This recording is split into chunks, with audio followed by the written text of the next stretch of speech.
How to fix message notification not working in Samsung F36. So let's start the video. First of all, open settings.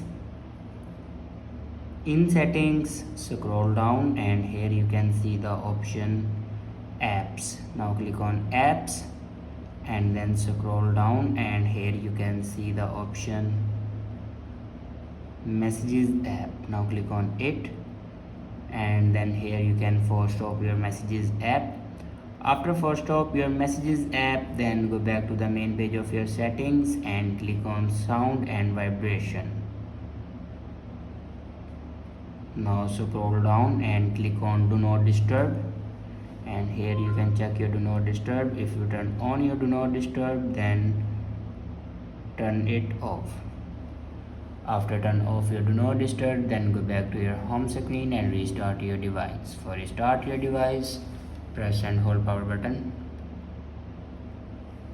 and then click on restart. After restart your device, your problem will be fixed.